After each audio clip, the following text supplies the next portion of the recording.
मानवी हक्काचे कैवारी, जागतिक दराचे अर्थतज्ञ, कायदे पंडित, राजनीतिज्ञ, लेखक, समाज सुधारक, स्वतंत्र भारताचे पहिले कायदे मंत्री, भारतीय संविधानाचे जनक, दीनदलितांच्या जीवनाला जखडलेल्या गुलामगिरीच्या शृंखला तोडणारा महायोद्धा, उपेक्षितांच्या जीवनामध्ये अस्मितेची ज्योत पेटवणारा प्रकाश सूर्य, तसेच आपल्या विद्वतेचा वापर समाजहितासाठी करणारे, अस्पृश्यता मिटवण्यासाठी चंदनापरीस आपला जीव झिजवणारे, समतेसाठी सत्याग्रह करणारे आणि या भारताचे एक अमूल्य रत्न ज्याला महामानव संबोधले जाते असे डॉक्टर बाबासाहेब आंबेडकर यांना मी त्रिवार वंदन करते आणि माझ्या भाषणाला सुरुवात करते. आज आमचं जे काही आहे ते सर्व तुझेच आहे. हे जगणे आणि हे मरणे, हे शब्द आणि ही जीव, हे स्वप्न आणि हे वास्तव्य, हे सुख आणि हे दुःख, ही भूक आणि ही तहान, ही सर्व पुण्याई तुझीच आहे. बाभीमा, हे सर्व तुझेच आहे. बाबासाहेबांनी आपले संपूर्ण जीवन समाजासाठी वाहिले. त्यांनी अनेक त्यागही केले. शिक्षण आणि वाचन फार महत्वाचे आहेत. तर बाबासाहेब म्हणायचे, शिकल्याने माणूस प्रगल्भ होतो. तो स्वतःच्या बुद्धीने योग्य विचार करू शकतो. आणि सगळे शिक्षण घेत असताना बाबासाहेबांच्या वाटी अनेक आव्हाने आली. अनेक संघटना त्यांना तोंड देत त्यांनी त्यांचे शिक्षण पूर्ण केले.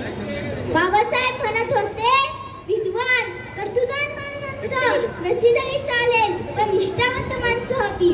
विद्येची कमतरता भरून काढण्यास मी खंबीर आहे.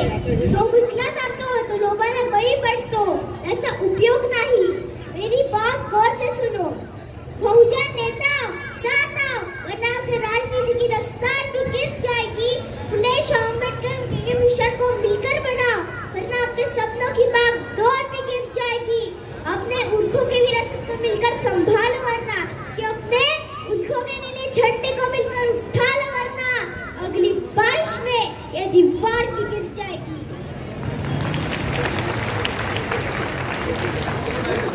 आपला भावी पिढीवर येणारे संकट नाहीसे करून पुढच्या पिढीचा मार्ग सुकर करणे हे आपले कर्तव्य आहे.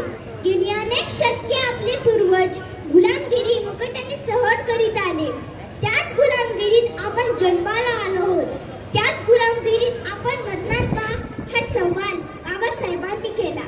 बाबासाहेबांच्या बोलण्याने भारावलेल्या हजारो जनतेकडून नाही हा शब्द बाहेर पडला.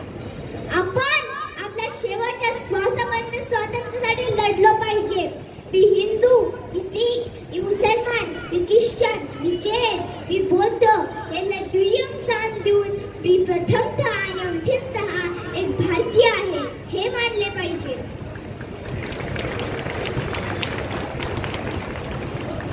बाबासाहेबांच्या विचाराने, बाबासाहेबांच्या शब्दांनी त्यांचा भारत देशावर किती प्रेम आहे हे लक्षात येईल. बाबासाहेब हे केवळ दलितांचे किंवा संविधानाचे निर्माते नसून ते आधुनिक भारताचे जनक सुद्धा आहेत. मी तुम्हाला संविधानाचे 5 तत्वे समजून सांगणार आहे. तर संविधान आपल्याला काय देतं? संविधान आपल्याला लाईट देतं. LIGHT. L is for love everyone. संविधान आपल्याला सांगतं सर्वांवर प्रेम करा.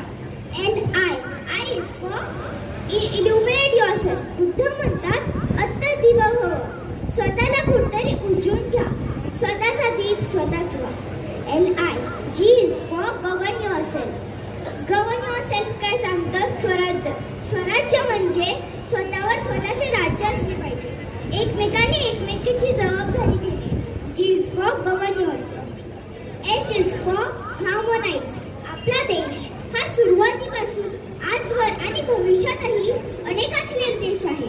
इतकी विविधता आपल्या देशात आहे आणि या विविधतेचे जतन करून एकमेकाचा आदर, एकमेकाची जाणीव, एकमेकाला समजून घेणे या सगळ्या गोष्टीतून आपण हार्मोनाइज होतो. T is for transform.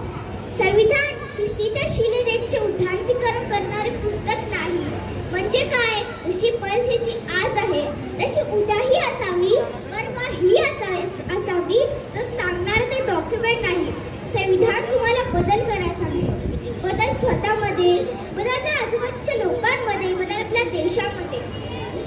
म्हणून ट्रान्सफॉर्म हा महत्त्वाचा संदेश संविधान आपल्याला देतो.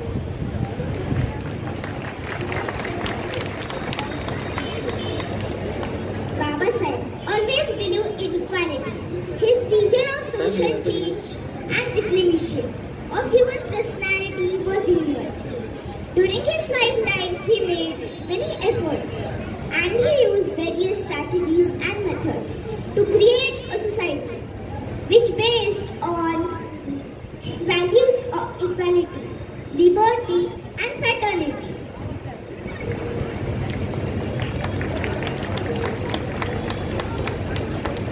दोस्तों, मैं एक लड़की हूँ, भारत देश की पुत्री हूँ और डॉक्टर बाबा साहब ने की नारी जाति पर की हुई सारे उपकारों से भली भांति परिचित हूँ. स्वतंत्र पूर्व भारत में नारी जाति को कोई विशेष अधिकार नहीं होते थे. मृत व्यक्ति के संपत्ति का वारिस सिर्फ उसका पुत्र हो सकता था, मगर आज कानूनन ये हक उसके बेटे का भी है और ये सिर्फ और सिर्फ बाबा साहब ने लिखे हुए राज्य घटना के कारण हुआ है.